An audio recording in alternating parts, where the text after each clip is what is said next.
Hi, Paul Drinkwine here with Lost in Composition and Tyson Grumm. We're taking a tour of his most recent show at Patricia Rovzar Gallery. Hello. So I was going to start this by, we're going to tour around and check out all the pieces, and I'll kind of briefly talk about the pieces, certain ones, but what I mainly want to focus on is my mindset when I'm creating the show. Since I graduated from college in painting in '96, so I've been doing this for almost 25 years. And every year I've actually done a show here at the gallery, which is crazy to think that she found me the year after I graduated, Patricia, at this gallery, the owner of the gallery, and I've done a solo show every year for 23 years now almost. So at any rate, so as I started developing my style and how I wanted to paint. When you're young as an artist, you're kind of just exploring, and you actually don't even know what your style is, and I wasn't even good at painting a lot of stuff, so you kind of just start to, it's almost like you're selling art, but you're learning and experimenting as you're selling the art, if you're lucky enough, which I was. And so you look at that art, my art was much more abstract. When I was in college, I wanted to be more of a realist painter, which I'm not a realist painter, I realized at a certain point, and it's too technical and very boring to do in my eyes. So as my career progressed, I became more focused on a story or an allegory, almost like creating an allegory almost for each show. So now that's kind of what I do, and for many, many years I've had themes for the shows. So usually I'll start a show in December. I'll start thinking of ideas for a show for June, and so I'll talk a little bit about how the mindset of this show. So this show is called Contrapparatus, which a lot of times I'll take words and mix them together for the titles and stuff. Titles are really important to me, including the show title. And so on this one, I started playing with the idea of I started using a lot of references from Rube Goldberg, he was an engineer and an architect back in the 20s and 30s in New York, and he became famous by doing these silly little cartoons that the New York paper picked up of all these contraptions and apparatuses that went to do nothing really. They formed and they did flipped a pancake or something like that. So I started playing around with that absurdity of doing paintings and stuff where there's actual things going on that don't really have any purpose, or the end result is a little mystifying. And so as this show progressed, it became about versions of that. I would create versions of that through my characters and my world. So I'll talk a little bit about how I start the paintings, and I'm trying to think of which piece was first. I can't even remember now. There's about 28 paintings in this show. So when I create let's picture it's a blank canvas. It's all painted on wood, and I do a texture on it. Sometimes I'll put actual text underneath. If you look closely here, this is an old music page from a book. I'll get here's old origami, I think, I'll find old pieces of paper and stuff. Sometimes I'll collage that on, not always, but I'll collage that on first, and then I'll put a texture over it. And the texture reminds me a lot of old kind of paintings from Da Vinci and stuff. I really love this natural, creates the shadows and stuff. Mm-hmm. And that dictates a lot of times even where I put certain stuff, because I don't plan how the textures lay out. So that's all done abstractly on the surface before I start painting. And then as I start painting, I usually try to do a full background without any idea what the painting is going to be yet. So I don't have it sketched out. I would guess most artists sketch out their idea. It's a very abstract process in terms of how the end result of the pieces will look very on purpose, but as I'm progressing, I have no clue. It's like Legos, and I'm just adding and creating, and I'm thinking, oh, this will look cool over here, and I don't want to cover this part because this part turned out cool. So this whole painting, you got a picture right here, was a landscape. And then there was a few collaged on pieces, and I'll leave those exposed. And then I'm like, okay, and then I'll put a wall, and I have no clue where the wall is going to go. And then I have this end result that could look like a finished painting of just a landscape with a wall. And then to me, it's like a stage. And so I'm going to then put things into the stage, and the story starts to build, and that's the fun part for me. So we'll keep walking here, and we can look at some other stuff. I just want to call out the name of this is Duck Duck Goose. Yeah. So and the titles all come afterwards, which is another maybe they're a little hint to get the viewer going for maybe if they're having trouble figuring out, well, what is this about or something. To me, that's it's a hint of what it meant to me at the end of the story, but it just could be a hint, because obviously when these are in a collector's home, they don't even have the title next to it. So everybody's interpretation can be totally different, which is the goal I'm going with here, which is that my goal as an artist, one of my general rules is that if this is in someone's house, someone buys a painting of mine, it goes into their house, is that whoever's in that house would have trouble going past it without seeing it and going, oh, what is going on? Even if they didn't like it, they would just go, what the hell is going on here?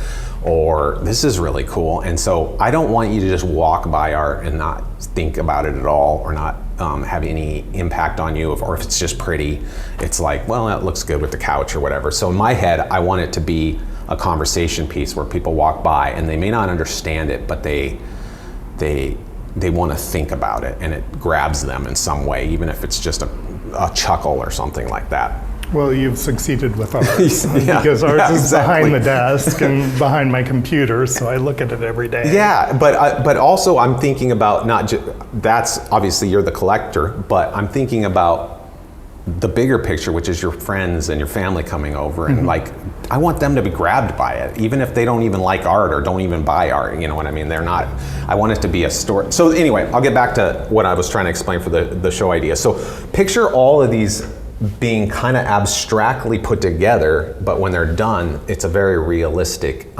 story. It looks like it's very on purpose. And in this show particularly, a little different than my last shows, is I was taking other artists' backgrounds. So picture an artist that's just a landscape painter. So I pulled up tons of landscape painters that I was attracted to, whether it's their color theory or whether and so there's a lot of backgrounds in here that look like this one's very foggy. There's ones with just full palette knives. This is a background, again, someone did a landscape of, I think this is in Newfoundland or somewhere down in Labrador. Anyway, it was just a painting. None of this stuff was in it. And then I'll tweak it. I'll put different cloud formations in and stuff. But I started with a lot of these paintings by just stealing an image from another artist and then rendering it, kind of copying elements that I liked in it, even if sometimes they're zoomed in. And then I build the story on top of it, because a lot of times I joke with my wife that I'll see a painting and I'll be like, oh, that's a gorgeous painting, but it's not done. It needs now the story in front of it. So I was taking, you'll see some very different colors that I normally don't use in some of the skies and stuff that were pulled because of other artists and how they use. I'm trying to mimic that a little bit. Okay. This one has a map underneath, and this is a good example where this whole thing is a map. But I didn't end up using hardly any of it. So sometimes that happens too, and that comes from not planning. You can barely see some of the map in the floor here, but the whole thing was originally a map. And then because I'm not planning, as I build it out, it slowly becomes a story, but I don't necessarily know where the story's going from the start of it. I love this one.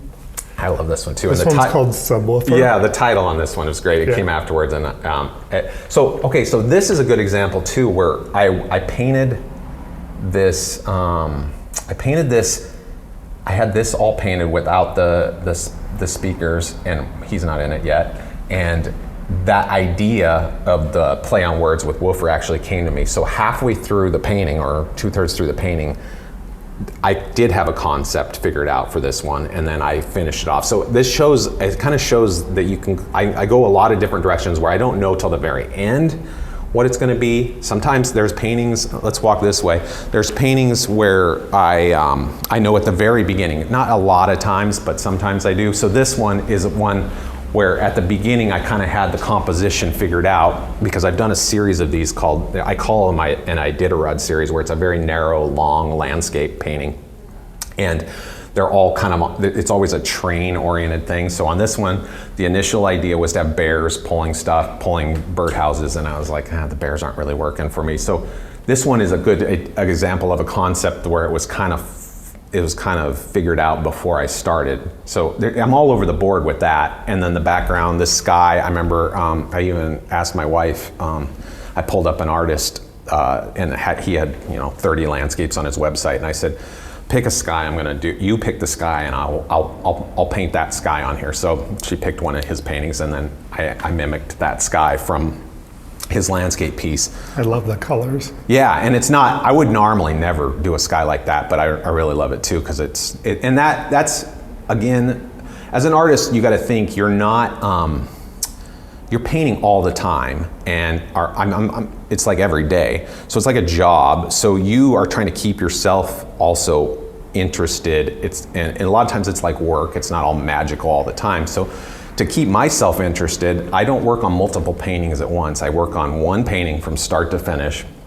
I was trained in oil, and I actually swapped over to acrylic because of the fact that it dried so much faster, because it was becoming an issue where I would paint and then have to put so much retardant in to keep so some mediums in to keep the paints from, so they'd cure faster, and it just wasn't working as well. So with acrylic, you can put retardant in to slow the drying time, which allows it to mimic a little bit of oil. Like you can get a lot of these more subtle oil kind of movement with the acrylic, because it mimics that a little better. But then I still use blow dryers the whole time I'm doing, because I try to get the whole painting done and then start another painting.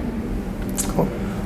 Let's get back to the concept though. I wanted to keep on that. So as I'm picturing, I have two ideas that happen when I'm setting up a show. One is that obviously the show is there's two kind of phases. I'm picturing the art in a collector's house, and so each individual painting is important. But also I'm picturing the whole show for the month it's up as a whole theme. And I don't know a lot of artists do that in terms of a real tight thing. I've done, my themes are really important to me. So I've done alphabet shows where every painting is the letter of the alphabet. I've done limerick shows where I wrote poems for every painting. There's always some sort of story or theme that's pretty heavy throughout the show. So I'm picturing when you come in almost like a museum. This is a museum experience when you come in. And then, of course, the second part of that is, okay, the collectors buy it, and then each piece is on its own. And that to me also is important for my repeat collectors. I have a lot of collectors that have bought many pieces, and so I want them to come back and be entertained for the next show, and then take a piece of that with them. I can appreciate that Yeah. as a collector. Yeah, exactly. This is probably one of my favorites, and it's probably one of my favorites just in this show because of a little bit because of the way it's painted. It's a little different than I normally paint. The rendering of, there's a lot of palette knife in the background. It was very abstract how it built itself out. I had no clue what it was about as it was progressing, and then it slowly kind of started telling itself a story. This one, I did not know what was going on with this until probably 80% of this painting was done, and then I kind of figured out in my head the absurd, I don't need to go into what it means to me, but it's called the white pine mishmash distilling invention. But it is very Rube Goldberg in my head, because it looks like a very technical process this guy has created to make something that makes no sense to me. So I like that aspect of it a lot, and I love the color theory on it. I love the way that these colors are interacting. This isn't stuff this isn't a color palette that I normally use. So I noticed that right yeah, now. I like that a lot. This was the last painting of the show that I did. The last painting I did for the show, and I did this one specifically for myself in terms of, sometimes I do awkward compositions just to challenge myself too. So when you do a narrow painting like this, process of what the story can be becomes and this is really rendered straight off of Rube Goldberg's, because he has tons of stuff coming off hats, hands flipping stuff and levers and a lot of kinetic stuff that drops and stuff like that. So that was kind of a heavy ode toward as the show came to an end of thinking about him. Cool. This one was the first one, but also not the first one. So this one was done for a long time with just the background and the hippo just sitting in a bathtub. And I had this throughout the whole show, so for like 4 or 5 months without this on top. And I just didn't quite know where it was gonna go. And then it came to me. I love this piece so much. Did you post a picture of this online without the bathtub on top? Yes, I did. Okay. Yeah, months that. before. Yeah. Okay. And that's a rare. That doesn't happen a lot. Like I said, I usually go start to finish, but sometimes I get stuck, and sometimes getting stuck it only lasts a week, and sometimes this one I wasn't worried about it because I knew it was a really good painting as I was working on it, but I was like, I really want to make sure it has a tie-in that's strong with and I didn't have a tie-in for the storyline that I was going with really yet. So I love the title of this one. And then I put in a lot of personal stuff, like this is my son's middle name. Sometimes I'll just be thinking about things and they'll just be added to the walls. This one again has a whole map. If you zoom in real close here, I don't even know what that is. There's a woman and a guy, a stick figure here. Stuff that I don't even remember sometimes when I'm painting, because it'll be, and I watch a lot of. What's the name of this one? This one is called Classic Ungulator Shader. An ungulator. Where did you come up with that? Well, I was trying to, I like to do a lot of rhyming sometimes, or plays on words, and I was trying to come up with camel, and I had to go to the source. I'm like, what's another name for a camel? And they're called an ungulate. So I did not know that. And I do a lot of umbrellas and stuff, but yeah, anything with like those two little feet, those toes, I think is an ungulate. So. Oh, okay. Yeah. And then we're gonna show this one here. But do you want us to look at any of these first? This one you can just pan through them and show them slowly, but I love but this you can. one. I think what's cool about seeing the show up, and I was glad you asked me to come talk about the show, is looking at 2 or 3 paintings. As much of my stuff is entertaining in its own right, but when you see, I really am proud of the variety you get when you see a whole show together, and that's kind of how I see it. I don't put them all up in my house, so when I come in and they set up the show, it's really cool to see the whole idea and concept kind of come to life with good lighting and the white walls everywhere. And I can see all the different color palettes that I use throughout. I mean, this is a 6-month span, so you're thinking where you're doing, and I paint flat. I'm kind of more illustrative a little bit, and that's why the paintings are not huge. I'm very attracted to the kind of flat illustrative feel, and I watch TV. I usually put Westerns on or something where I don't have to look up a lot, but there's a lot of audio going on, and it can and I paint at night, I paint in the middle of the night, so it kind of dictates this whole feeling of, it's very, I kind of go into a trance, is kind of a corny way to say it, but you get very meditative and cerebral while I'm kind of painting and not even really thinking about the painting. It's very, I said it earlier up there, but it's very abstract how I'm painting, and then the end result doesn't seem abstract at all. It seems very focused, like, oh, you were clearly trying, but I'm telling you, half the time I don't know what I'm painting, I don't know where it's going. It's a very abstract process, which is cool. Really entertaining to me. I think I do it obviously for myself to keep myself invested the whole way through. Yeah, and you're not the first artist that I've heard say it's a meditative process. Yeah, and I think that's one of the most fascinating things, because if you think about sitting down as an artist, it's got to sound so boring. You're sitting there for like 6 hours and you're just doodling, and to me that seems, it's not boring to me, but people are always saying, I don't know how you do that. It's like, yeah, it makes sense, but I see the same thing when I think of like even my wife's job or something like that. So I guess it's just all what we're built for. Yeah. I love this piece so much. Yeah, this one is one of my favorites too, and it's got some elements that I love patina, and this piece is like riddled with patina. This one obviously was an old, some of them are aeronautical maps. This is a maritime map, I think. I think these are depths, water depths. And I find a lot of these online and stuff. So the whole thing is collaged on just a big map on a piece of wood, basically, and then it's built on top of that. And I've done several with this bee. It's these bees flying around. I'm getting really into bees, and this one, this one actually started with this guy. I had a great image of this guy vacuuming something. So a lot of my so how I do a lot of the I use to save time. A lot of times I use a projector to outline some of the shapes so they're accurate, so I don't have to sit and sketch them all out. And then I render it afterwards. But that gives me, so this guy, so I have a bunch of photos of off the internet of interesting characters doing interesting things. And then so he started with this cool guy, and then it kind of the story kind of unfolded towards the end in terms of this giant bee. But yeah, this one has I just love the patina on it. And time-wise, the name of this is very perfect. Yeah, and that It's was named inflation. And that wasn't on purpose because that was done a couple months ago. But it was. You're right. That it's even more comical now.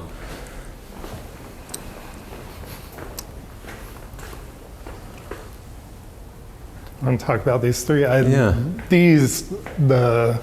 Big Ass Rocket, is that the name of it? Yeah, Big Ass Rocket, and I can't remember, this one is called, this one has a great name too, Putting Lipstick on a Pig Pen. Okay, that's right. Yeah, that one was getting a little deep with the title, but that one... But I love it. That one's another one where the title kind of created itself actually before the painting was done, and I was like, how many layers of that play on words can you do there? So, yeah. I think these two are two of my favorites of the show as well. And this is another one where I use the background of an artist. You can see it's rendered a little differently than I would do. And then I just made it more two-dimensional by kind of making it like it was almost like a canvas sitting behind the... And this was an interesting painting. So this painting was done, I had this painting done maybe 3 years ago. And I usually don't do this because I sell most of my paintings, but this one was up in a loft for my storage loft for a while. And it was this guy, and he had a giant boulder on his back, strapped to his back. And I had this idea of this terrarium on the back of an animal. And I remembered I had that painting up there. I'm like, what if I convert that boulder to a terrarium? So this painting is probably, gosh, I want to say, 4 or 5 years old, and then I actually redid it all. I redid the whole sky and everything and kind of got rid of the boulder. But you can do that when you work on wood. When I work on wood, I can really kind of sand stuff back down. So the original painting is just this guy and this landscape here, and then the newer painting was put on top of it. And I love the depth of the sky. The sky is really powerful to me. I love your elephants too. Obviously, we have one. Yeah. A lot of people. There's some animals. So I have animals that I repeat a lot: ostriches, elephants, and penguins. A lot of and pandas. I do pandas a lot. But there's some animals, and I almost feel like they're family. But I love absurd animals. So if you look at my art, most of the animals are kind of ridiculous animals. They aren't necessarily just pretty animals. They're almost silly, ridiculous. I mean, the absurdity of cows, penguins that can't fly but will flop around, pigs are absurd looking in a way. So animals are a huge part of my art. Usually it's a little bit like that Far Side cartoon from the 90s where he takes all these animals and they're doing very human things and they're almost thinking like people. That's how my art is a lot, I think, where the animals are equal to humans in terms of their intelligence, it looks like, or what they're doing a lot of the time. I can totally appreciate that. Yeah. I love the Far Side too. Yeah, the Far Side is like, I grew up thinking I would be a cartoonist, and the Far Side was the holy grail in my eyes, because it was a single panel. It's a lot like what I do now in terms of it's just not cartoon. That's true. So yeah, that kind of gives you a tour though of the whole, I think the whole idea of creating a show. And most of my shows look like this. They're 20 to 30 paintings, and the concepts are pretty clear cut. And I think it's really, I just love the feeling of panning back and seeing all the different colors and textures together, and the intensity of them all. It's very cool. It is. Thank you very much. Yeah, you bet.